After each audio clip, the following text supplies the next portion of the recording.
আসসালামু আলাইকুম। Global village computer training সেন্টারের পক্ষ থেকে আমি সিরাজুল ইসলাম শিহাব আপনাদের সবাইকে স্বাগত জানাচ্ছি এমএস ওয়ার্ড বাংলা ভিডিও টিউটোরিয়ালের আজকের পর্বে। এমএস ওয়ার্ড কি? ডাটা ম্যানেজমেন্ট এবং ডকুমেন্ট ম্যানেজমেন্ট কিংবা তৈরিতে সবথেকে বহুল ব্যবহৃত একটি সফটওয়্যার হচ্ছে এমএস ওয়ার্ড। এটি মাইক্রোসফটের একটি প্রোডাক্ট। এর বিস্তার ব্যবহার রয়েছে। আমরা যারাই ডাটা ম্যানেজমেন্ট কিংবা অফিস ম্যানেজমেন্ট অথবা আমরা যদি বলি ডকুমেন্ট ম্যানেজমেন্ট যে কাজগুলো করে থাকি তারাই এমএস ওয়ার্ডের সাথে সবথেকে বেশি পরিচিত। তো আজকে আমরা জাস্ট সফটওয়্যারটির সাথে পরিচিত হব এবং নেক্সট পর্বে আমরা কিভাবে ইনস্টলেশন করতে হবে সেই প্রসেসটি দেখব।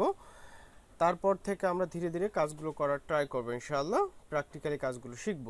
তো প্রথমে আমরা চলুন এমএস ওয়ার্ডের যে ইন্টারফেস রয়েছে আমরা সেই ইন্টারফেসে চলে যাই, দেখি ইন্টারফেসটি কেমন দেখা যায়। এটি হচ্ছে এমএস ওয়ার্ডের ইন্টারফেস। তো আমি কাজের সুবিধার জন্য মাইক্রোসফট ওয়ার্ড 2010 ইনস্টল করেছি।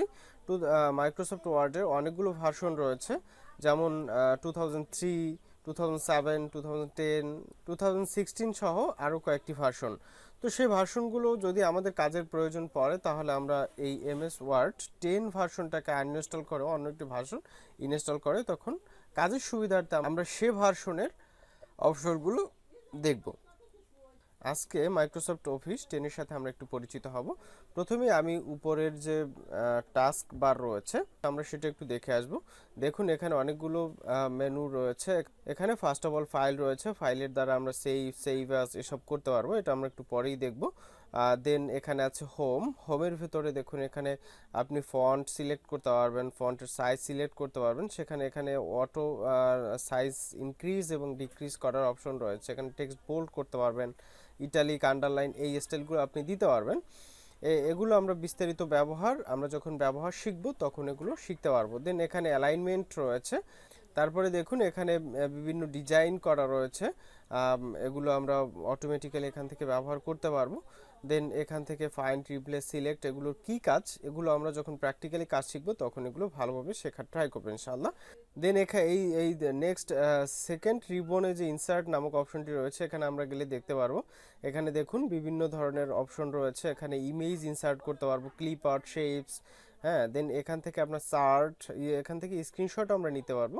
চার্ট মানে হচ্ছে আমরা বিভিন্ন যেমন প্রাইজের চার্ট দিতে পারবো, বিভিন্ন ধরনের চার্ট আমরা ক্রিয়েট করতে পারবো, সেগুলো আমরা পরে প্র্যাকটিক্যালি দেখবো। এখান থেকে টেবিল ক্রিয়েট করতে পারবো এবং এখান থেকে বিভিন্ন ধরনের কাজই করা যাবে এবং এখান থেকে ওয়ার্ড আর্ট এগুলো আমরা পরে দেখব। দেন হেডার রয়েছে, ফুটার রয়েছে। হেডার ফুটারের ব্যবহার আসলে ব্যাপক, এগুলো আমরা প্র্যাকটিক্যালি কাজ দেখলেই তখন বুঝতে পারবো। দেন এখানে আমরা যাতে ম্যাথমেটিক্স নিয়ে যারা কাজ করব তাদের জন্য রয়েছে ইকুয়েশন, সিম্বল, এই অপশনগুলো আমরা ব্যবহার করব। এবং সবথেকে মোস্ট ইম্পর্টেন্ট একটি পার্ট হচ্ছে পেজ লেআউট। এই পেজ লেআউটের ভিতরে আমরা মার্জিন, প্যাডিং এগুলো সিলেক্ট করে দিতে পারবো, পেজের সাইজ, ওরিয়েন্টেশন এগুলো আমরা সিলেক্ট করতে পারবো।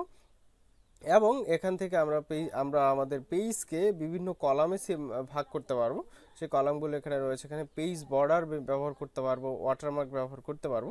তো এই বিষয়গুলো আমরা প্র্যাকটিক্যালি কাজ করার সময় দেখব, বাট এখন শুধুমাত্র অপশনগুলোর সাথে আমরা পরিচিত হচ্ছি যে এখানে আসলে কি কি রয়েছে। এখান থেকে রয়েছে রেফারেন্স, মেইলিং, রিভিউ, ভিউ, এই বিষয়গুলো আমরা প্র্যাকটিক্যালি যখন কাজ শিখবো নেক্সট পর্ব থেকে ইনশাল্লাহ শেখার ট্রাই করব। তো আগামী পর্বে আমরা ইনস্টলেশনটা শিখে নেব। আমরা সাকসেসফুলি সফটওয়্যারটি ইনস্টলেশন করার পর থেকে আমরা কাজগুলো করা শুরু করব প্র্যাকটিক্যালি। তো তখন আপনাদের খুবই ভালো লাগবে বলে আশা রাখছি। নতুনদের জন্য আমরা অবশ্যই কোর্সটি উৎসাহিত করছি, কেননা নতুনরাই নতুন হিসেবে এই সফটওয়্যারটি শেখে। দ্যাটস ওয়াই আমি ধরেই নেব আপনি একজন নতুন হিসেবে, একজন বিগিনার হিসেবে আপনি আমার কোর্সে জয়েন করছেন। কিন্তু আপনি যদি এখানে এক্সপার্ট হয়ে থাকেন তাহলে আশা করছি আপনি বিরক্তি ফিল করবেন না, কেননা এই ভিডিওগুলো ম্যাক্সিমাম নতুন স্টুডেন্টরাই দেখে থাকবেন। সেজন্য আমি নতুনদের কথা চিন্তা করে আমার কোর্সটিকে সাজাবো ইনশাআল্লাহ। ধন্যবাদ। আগামী পর্বগুলোর আমন্ত্রণ জানিয়ে আজকের মতো এখানেই বিদায় নিচ্ছি। ভালো থাকুন সবাই। আল্লাহ হাফেজ।